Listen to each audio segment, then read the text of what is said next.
And I mean, for me personally, I loved Edward Elric so much that I wanted everything that I did in that series to be good. So even if I did a line and the director said, "Oh, that was fine," I would say, like, "Can I do it one more time? I want to try something else." Because I want it to be the best it could be. Not for money's sake, just because I loved the character. Same with Tamaki from Oran, you know? So I think there's something to be said for being challenged to play a role and really giving it your best, you know? There are a lot of voice acting jobs that pay a lot more than anime. And some people, they kind of, if they get cast in an anime thing, they kind of give it 50 or 60%, you know what I mean? But they're not really invested because it doesn't pay a lot of money, you know what I mean? To them, it's just a side job. If they get the big role, you know, in Shrek 4, or, you know what I mean, or some big Hollywood thing that pays them a lot of money, yeah, then they're going to be really, you know, they're really going to give it their best. But for me, I love giving the best at any role I play, whether it's a little miscellaneous thing or a lead character. I take a great deal of joy in doing it. Oh, you can go ahead. Okay. Oh no, we've already got plenty of questions already. Well, Give you guys want to jump in? I'm not sure what you guys have asked already. Not many. Not too many. Well, question with this, just for fans out there, what would character that you've voiced or haven't voiced do you think is more like you in real life?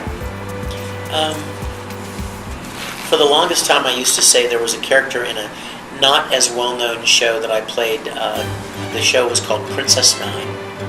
Wonderful show. Oh my gosh, what a beautiful show. It was about a girls' baseball team, high school girls' baseball team. And it wasn't a big, wasn't a big broadcast hit or anything, but it was just a great show. The characters were wonderful and everyone that was involved did a great job. And I played the head of the guys' baseball team that was the love interest of the main girl.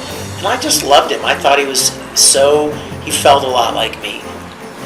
I play a lot of sports and baseball and all that. He was just a nice guy, simple guy. He wasn't magical. You know, he didn't have anime hair. He didn't wear any cool costumes, just an average kid. So for the longest time, I kind of would answer that question by saying, Hiroki Takasugi from Princess Nine would be the character most like me.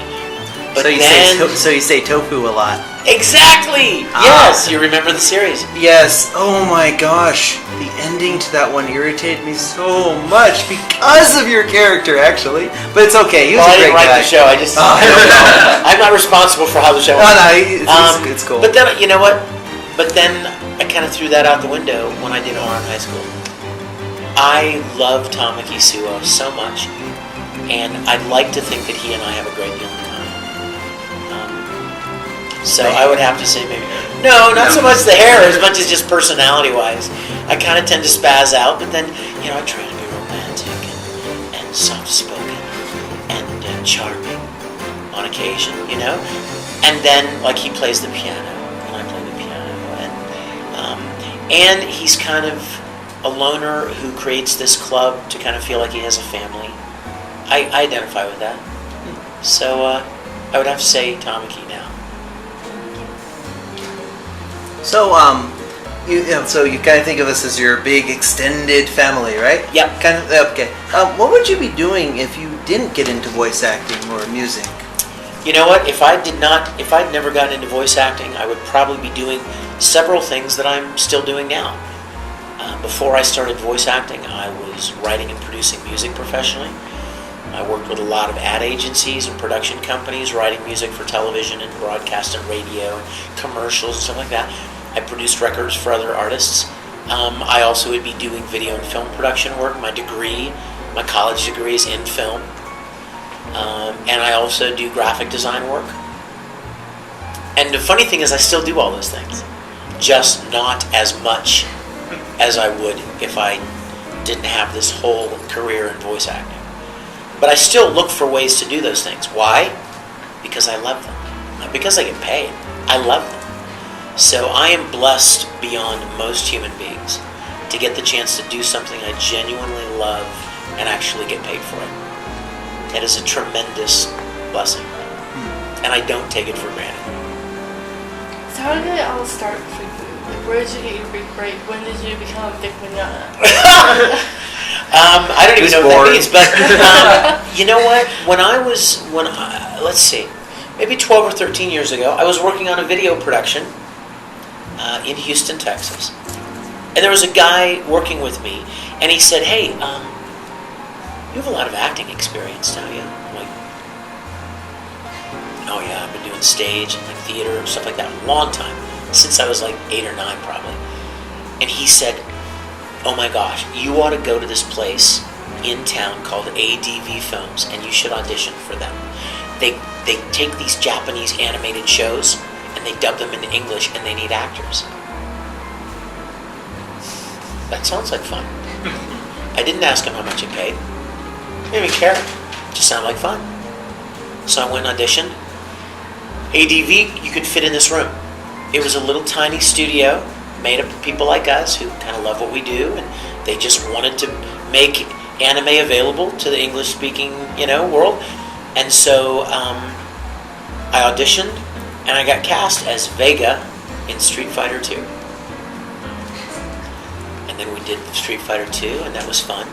I didn't even know what they ever did with it. I mean, I don't know, do they release it somewhere? The animated movie. buy it? Street Fighter 2 V or Street Fighter The one that it was released in the UK. That's what I know.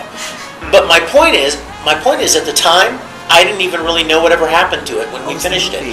It didn't matter. It was just it was an acting gig. It was fun. Well, then they did another show called, I don't even remember, Gasaraki, Nadesco, Martian successor Nadesco. Yeah. And I kept getting cast in these shows. Then they did Sayuki. And I played Kugaji, and then they did Full Metal Panic, and I played Kurt Weber. And at the time, still, it was just this little, anime was this weird little niche thing. It wasn't, it wasn't huge or mainstream. And I was just doing it for fun. And I was still doing the music production, Well, then I heard that they did anime conventions. I'm like, really? I mean, when I was a little kid, I went to Star Trek conventions. I had no idea they had anime conventions. So I was invited to an anime convention. And when I was at the anime convention, I met some people from Funimation in Dallas. First time I ever knew anyone else did this stuff. And they said, "Hey, you should come up and do some work with us." Okay. Went up there, did Broly and Dragon Ball Z, did Yu Yu Hakusho, Case Closed, Kitty Grade, Spriggan, Spiral. And then the next thing you know, Funimation gets Full Metal Alchemist. And they asked me to audition. I auditioned. And in answer to your question, that was when my career really took a big jump, was because Full Metal was on television. I'd done like 40 or 50 shows by then, but they were all direct to DVD. So the only people that knew anything about my work were anime fans that bought the stuff, direct from DVD. And then I was doing more conventions and met people from Los Angeles.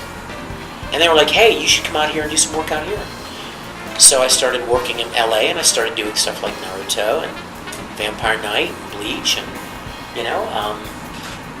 video games like Persona and Soul Calibur and Disgaea and on and on. So that's how it grew. It just really, it was like a big snowball. And it just picked up speed and kept getting bigger and bigger. And I never imagined for 1 minute that it would ever become what it has become. I'm blown away. I am so full of gratitude for the way that that my career has gone, because I never expected any of this. Okay. Here's a good question. I was at your panel earlier today, and you nearly Was that ran you me shooting? Yes, you nearly ran I me thought over. that was you. Yeah, I switch stuff out a lot. I'm not all here. No, that's all right. But what was the main idea to Full Metal Fantasy that really just said, "Hey, I got this idea. We gotta try"? Well, you know what's funny is it was born at an anime convention.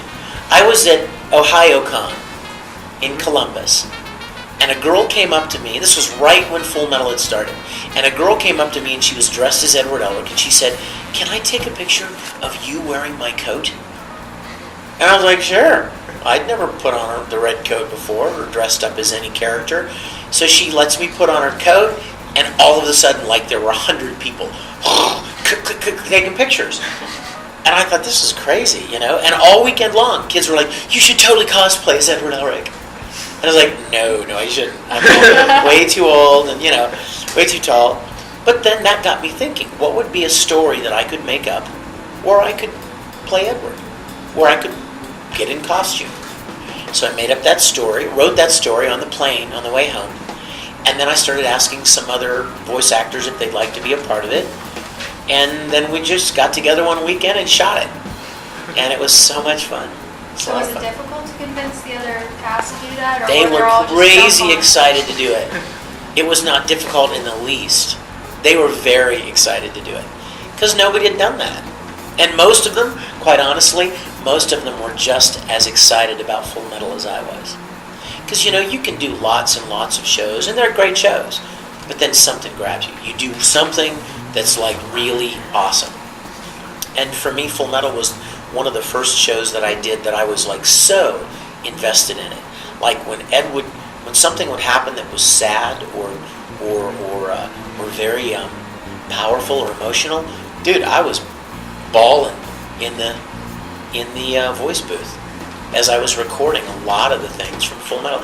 And that's why the show impacted me like that. Because it was the first show I ever did that I found myself so connected to these characters. And I just loved it. Loved it. How did you go about doing the help from the doctor in the bus and everything else? Like, What? Which what? scene where you go in and like the doctor, whoever. Oh! Where's your mom? You know what? Yeah, you know what? How did you get the permission for that? What permission? You mean in the doctor's office? Yeah, like how did you get That is my doctor's office in Houston, and I asked him if I could shoot something there in the waiting room. I said, just in the waiting room on Saturday, and I had to pay one of the nurses to come in and be there, like, you know, to be there to make sure nobody messed anything up. And she sat there in the corner and read a magazine, and I had all of these kids from my fan club, from the Risible Rangers, come in, and they were all, I had set them all around the waiting room, and we just shot it. And everything in the thing, you know, we went downtown, we all got in a bus, and I borrowed a little mini bus from my church, and we all piled in the bus, and we would drive downtown and shoot all the stuff downtown. Then we would drive to the bus station and shoot Winry and the homunculi there. And then we would drive somewhere else and shoot some more stuff. Like, we shot that whole thing in 2 days. That whole little film we shot in 2 days. How long did it take you to edit? A little while, but I mean, I edited it myself and I sound designed it all myself, and I loved it. I loved it because that's what I love to do. So it was a great deal of fun. I'd love to do another one, but it was a lot of work. And not only that, but I didn't say this today in the panel, but you know, about a year after I had started showing it, it was becoming more and more popular on the convention circuit. And then Funimation called me and they're like, hey, we're kind of worried that the Japanese who own Full Metal Alchemist are not going to like the fact that we made this. It's live action. We have no license to make a live action Full Metal. I'm like, well, you didn't make it. I mean, I did. And I'm not charging money for it. I'm not making any money. It's fan-made. It's purely for fun. Exactly. It's a fan film. And Funimation said, well, yeah, but Vic, you're freaking Edward Elric. I mean, that would be like Mark Hamill making a Star Wars fan film. You know what I mean? Yeah. It's kind of a gray area. So they asked me not to show it anymore. And so I didn't. And for like 4 years, it just sat in my laptop bag. And then just last year, somebody from Funimation called me and said, hey, I got some good news for you. If you'll let me know when you intend to show it, like shoot me a little text and let me know if you want to show it at different cons, you can start showing it again. And so that's when I started, about a year ago, and I've been sharing it at most of the cons I've attended since then. I have a bit of a question on. You mentioned that you grew up in the theater before you went to Funimation, ADV, and all that. Did you do any what musicals were you in? What plays were you in growing up? And can you sing us a clip from Which your one was favorite? your favorite? Yes, we want to hear you sing a little bit. I mean, a show tune. My voice is pretty shot today. But I did a lot of musicals. Camelot, Oliver. What's your favorite? I like Camelot a lot. I really like that show. Oliver, You're a Good Man, Charlie Brown, Annie, Fiddler on the Roof. Did you ever? The Guys and Dolls? Did you ever get to try any Sondheim ones, like No, Into I'd the Woods? love to. And you know what else? I gotta tell you something. I miss theater like crazy. I miss stage acting. But there's just no time. You have to spend like every night of the week in rehearsals and then weekends doing performances. Most of my weekends I'm someplace at an event. And I have these other jobs that I do all the time. There would be no chance in the world that I could be in a stage play at this point in time. And I miss it. I really do. I talk to friends of mine all the time about that. I've started to get some more opportunities in live action. I don't know if any of you saw it, but I did a little short fan film called Nuka Break. It was based on Fallout, the big video game. It's got like 2 million views on YouTube and stuff now in like 3 months, and they're doing a series now, and I'm playing characters on that. Chuck Huber is a voice actor who is also an independent filmmaker. I'm working on a live action film for him in Dallas. Next week I'm going to be in Montreal for the Montreal Comic Con, and then I'm heading down to New York to shoot another independent film. And then I'm getting ready to work on my own Star Trek web series where I'm going to be playing Captain Kirk. Excellent. And so I'm jazzed about that too. But I miss theater a lot. And I did a lot of really great plays like The Crucible, some heavy stage plays, and a lot of musical theater. I miss it a lot. Well, so your favorite one's Camelot? That's a really good one. Probably, I really do. And I you know why I love Camelot? I'll tell you why. My senior year in college, the director that was going to be directing the show came to me before he even held auditions, and he said, "I just want you to know, I'm pre-casting you as Lancelot." He's like, "You're Lancelot. You're perfect. Perfect." And I said, "Well, yeah, but what challenge is there in that? I want to play Arthur." And he's like, "No, I just don't see you as King Arthur." I'm like, "Yeah, but I really want to play King Arthur." And he's like, "Well, you know what? You can come to auditions, and you can audition your little heart out as King Arthur, but I'm really seeing you as Lancelot."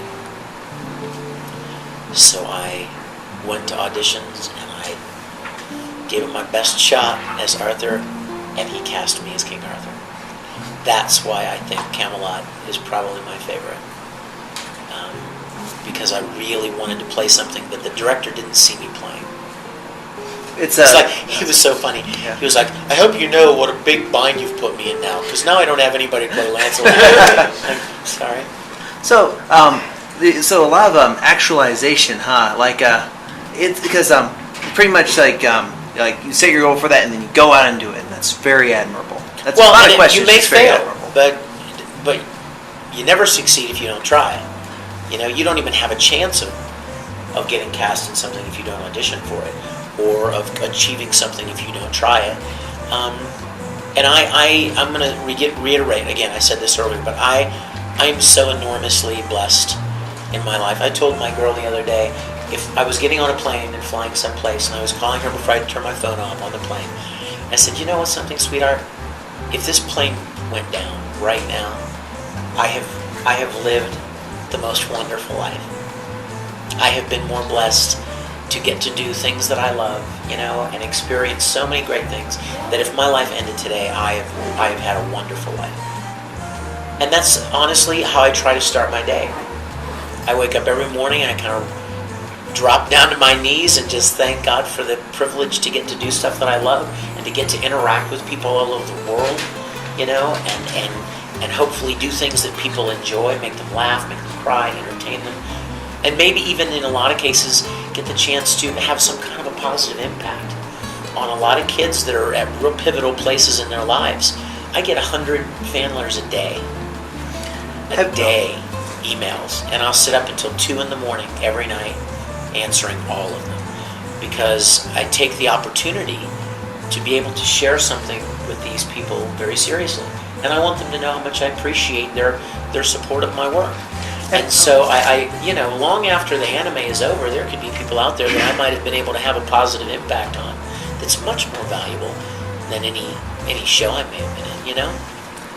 Have you considered maybe radio plays? I know, like, right here in Colorado, we have Focus on Family down in Colorado Springs. They have Adventures in Odyssey and such. I know. I grew up with Pennsylvania and Music Machine, and a lot of those. Have you ever considered making those? Because it'd be like play acting, but it's a radio play. You know what, the truth is I consider a lot of things. I would love to do a lot of things. That's my problem. I want to do too many things, and I just can't. There's so many things I would like to do. I've been telling myself for months I had an idea for a new album, for a new record, a new CD. I don't know if some of you know, I write and produce music professionally. I've got 6 CDs on iTunes right now, and I had an idea for a new one. I just don't have any time to do it. And I want to do so many different things, and there's just only limited time. But that's a great idea. I would love to do that. Anybody have a question over here? So you do a lot of film work. This is just personally for me. I'm hoping to get into post-production. Any advice on that? Are you a Final Cut Pro girl? Oh, that's my girl. Nice. I will tell you this. It's a lot easier to get into the technical side of production than it is to get in front of the camera. So many people want to get into the performing side of everything, like they want to be a singer. But nowhere near as many people want to be a sound engineer. And everybody wants to be an actor, but far less people want to be an editor or a DP, you know, or a sound guy. So you're already ahead of the curve to want to learn to do the technical side of things. The only encouragement I would give you, my dear, is just do the thing. Don't wait to be hired to do anything. Just do it. Make up an idea and take an SLR and go out and shoot something.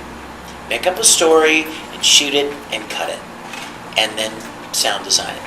Not because you were hired to, or not because it's going to become popular or make you any money, but just to refine your skills and to get better and more comfortable with those things. And then the day is going to come when somebody says, hey, have you ever done anything like this? Or I'm looking for somebody to do such and such. And you go, here, I did this. And they're blown away. And you're in. I did a video for one of the animation contests they had for... Really? That's how you do it. You just do the thing, you know? There's so many people, like even voice acting. So many people are like, they think one day they're going to get discovered or hired or something, but they don't do anything up to that point. And there are plenty of opportunities to develop your skills if you just want to do it. So yeah, that's what I would encourage you to do. Make up your own stuff. Yeah, absolutely, Steve. Hey, Vic. Yeah? Would you mind a couple of flash shots? Not at all, man. Sure. All right. Not at all. Oh, dude, knock yourself out. Whatever. Yeah. No, not at all. You can grab one of those cool green things that You guys have- exercise love. I'd like you to juggle the green thing. Yeah. Is it?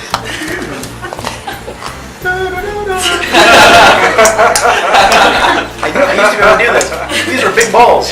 Oh, there we go. Okay, what's another question? Okay. Do you have any, just because you worked in the industry for years, do you have any just funny stories you want to Here we go. That's a whole different day right there. I have lots of fun stories. The problem is if you get too many fun stories, they all kind of melt together. You know what I mean? And you're like, I know there are hundreds in there. I just can't filter out one. I've had so many fun experiences.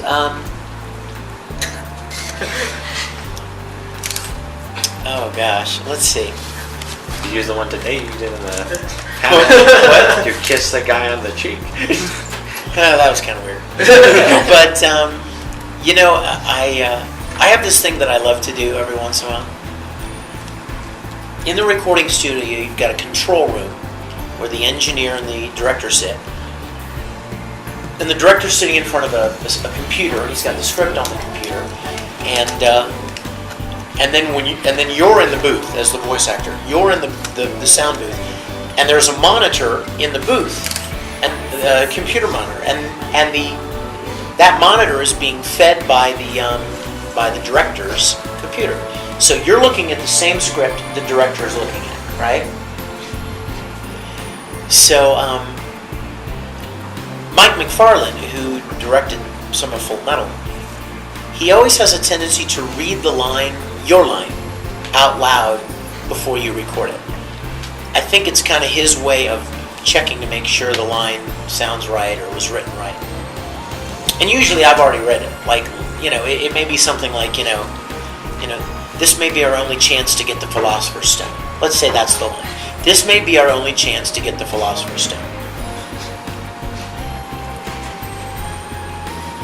So every once in a while, we would take a 5-minute break, and Mike would leave the room, and I would play these jokes on him, or I would sit down at his computer and change the line. He comes back, and I go back into the room, right? And he comes back, and he goes, all right, you guys ready to get going? Okay, let's look at the next line. What is it? Loop 215? Okay. And so he'll go, all right, Loop 215. This may be our only chance to get naked with Winry. What?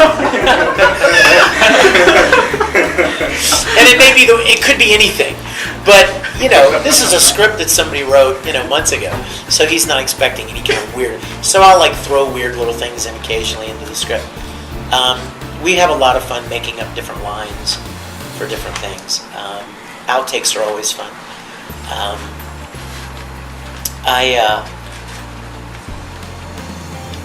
The funny thing, some of you may or may not know this, we record alone. There's nobody else in the booth. So a lot of the fun moments of hijinks or interaction that you may have with another actor, like in a stage play or something, you don't get those. You are by yourself. So most of the funny moments just kind of happen with you and you know, as you're recording something, and director and engineer there. Here's another funny story. I was recording Dean Angel, and David Williams was the director, and there was another guy engineering. And there's big glass picture window right here, okay? And I'm in the booth, and I can see David, and there's the engineer, sitting at the control, and they're facing me. I'm sitting in the big glass window, mic in front of me, computer monitor. And so getting ready to record my line. I don't even know what it was. It's, you know, something Dark would say. I don't even know. How about a date with Phantom Dark? Okay, right. What? How about a date with Yeah, all Phantom right. Dark? So, how about a date with Phantom Dark? So, I'm looking at the monitor, right? And I hear in my ear, boop, boop, boop. And where the fourth beep should be is where you start recording. It's a cue. So I'm looking at the monitor. Boop, boop, boop. How about a date with Phantom? And I hear something going boom. And I didn't know what it was. And David Williams comes on the speaker. What was that? I was like, I don't know. I'm just sitting here. Guess what? We gotta do it again. It ruined the take. Boop, boop, boop. How'd you like to go on a date with boom? And David's like, Vic! What are you doing? Are you kicking the chair? What's up? Like, dude, I'm not doing anything. I have no idea what that sound is. He's like, let's go again, Vic. Right? So, like I'm doing it, but I'm not. So this time, it's like, boop, boop, boop. How'd you like to go out on a date? And I looked up, and the engineer had a big rubber band, and he shot it at the glass window, and I heard boom, like, you bugger, and we just started cracking up, and then he started playing it over and over again. So you would hear boom, and then he looped it. So it was going boom, boom,